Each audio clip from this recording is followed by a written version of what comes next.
Hey guys, welcome back to another episode of Baby and Ballers. In today's episode, we're going to talk about a developing story that's coming out of England. Super exciting for K-League fans. And according to Sky Sports, Jesse Lingard might be on his way to South Korea to play for FC Seoul in the K-League. So let's jump right into it. According to Sky Sports, ex-Manchester United winger set for a shock South Korea move to FC Seoul. They further explain, it's understood the 31-year-old has verbally agreed to a 2-year deal with the option of a further year and is due to fly out and complete the move in the coming days. Lingard, who's a free agent after leaving Nottingham Forest last summer, had offers from Saudi Arabia and Turkey, but has opted for a move to South Korea, as it was the option that intrigued him the most. So at the time I'm recording this video, no Korean outlets have confirmed or denied these reports, and usually they're the go-to in terms of K-League news. But I think Sky Sports is quite reliable in terms of a news outlet, especially when it comes to English football players. So I think this one might have legs and is definitely one to keep an eye on. This move is super exciting to me, guys, for a few reasons. Firstly, he's just a really good player. Jesse Lingard, I know he's past his prime, but at the same time, ex-England international, he has tons of Premier League experience, whether it's for Manchester United, West Ham United, and Nottingham Forest. And also, I think he's just a superstar, in terms of his infectious personality, his big smile, his funny goal celebrations. For a league that's looking to generate excitement, generate buzz, to try and follow the excitement that surrounds the Korean national team, I think if FC Seoul are able to complete the move for Jesse Lingard, it's only beneficial for the whole league because it's a recognizable name, and Korean fans are going to go to the games just to see Jesse Lingard play. And also, to me, it's really impressive that FC Seoul, if they are able to complete this transfer, were able to beat the Saudi Arabian and Turkish leagues, Turkish teams, to Jesse Lingard's signature. Saudi Arabia, with their huge financial resources, they've been signing superstars in bunches for the last 12, 18 months. And the Turkish league and Turkish teams are no stranger to foreign superstars as well. The likes of Mario Balotelli, Edin Dzeko plays for Fenerbahce, Mauro Icardi plays for Galatasaray.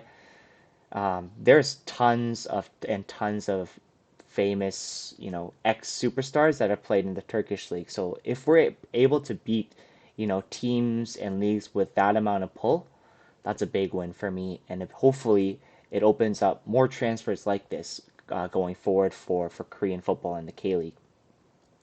So why would Jesse Lingard choose FC Seoul? Like, why is Seoul why were they the most intriguing option for him? Well, who are FC Seoul? They're owned by GS Group, who are one of the biggest business conglomerates in Korea, and they have a ton of financial pull as well. They want the team to succeed, and the team are based in Seoul. So obviously that it's going to have a big fan base, a lot of interest, and a lot of pressure to succeed. And they were doing quite well in the early 2010s. They were champions in 2010, 2012, and 2016, and they finished no lower than 5th place. But in recent seasons, it's been quite bad for the team. They finished 11th. They did finish 3rd in 2019, but then 9th, 7th, 9th, and then 7th. It's really unacceptable for a team that was putting so much money and resources into the club, and it was a really big disappointment for the fans as well. What's super interesting with FC Seoul, even before this Jesse Lingard rumor, they hired Kim Gi-dong as the new coach.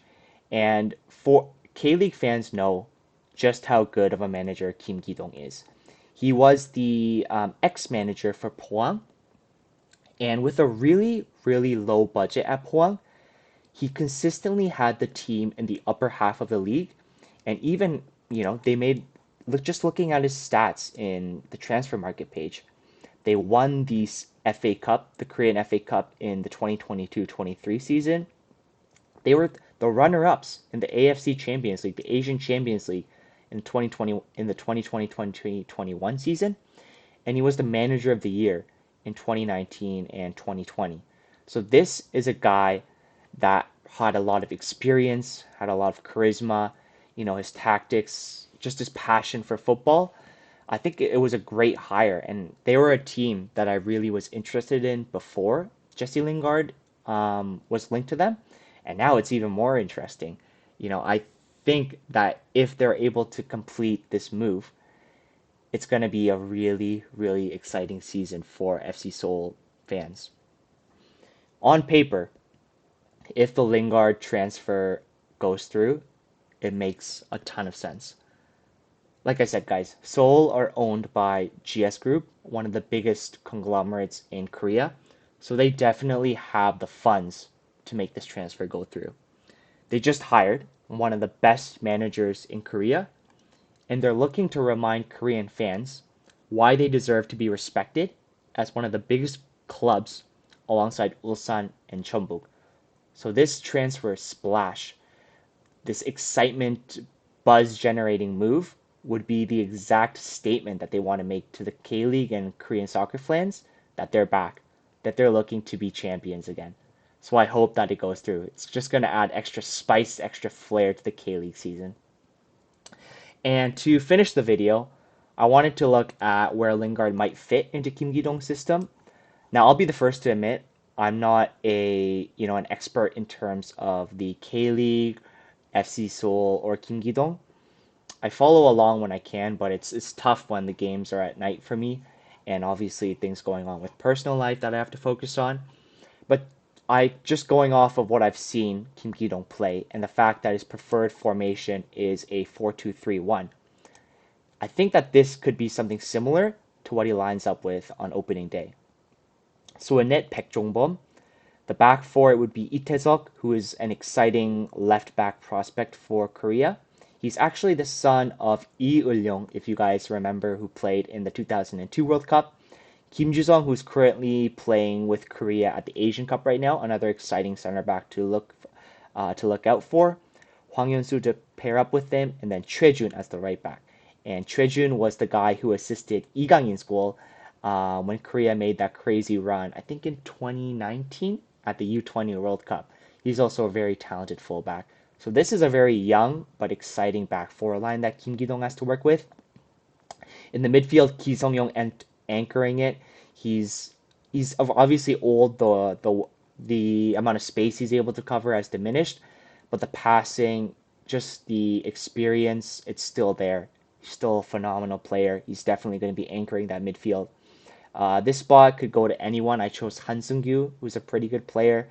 On the left, Willian, who I think they just transferred in from Gwangju. He's an exciting left winger. Kang Sung-jin, 17, 18 years old. He, had that Puskas worthy goal. I think it was the Asian Cup, the U20 Asian Cup. It was something like that. But he's another phenomenal prospect. Ilyuchenko, a big target man who's worked with Kim Ki-dong before as the striker. And I think Lingard is going to fit as the number 10, the free role.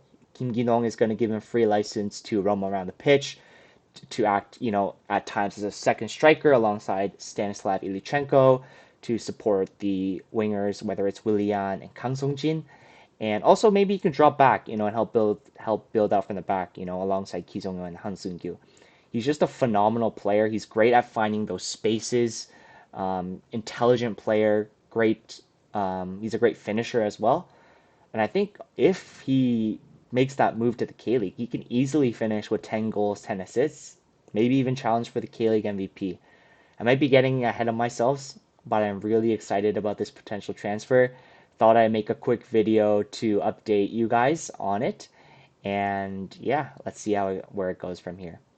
Anyways, thank you again, guys, for watching the video. Make sure to like and subscribe to Baby Ballers. Make sure to cheer hard for our boys tomorrow against Australia. And I'll catch you guys in the next one.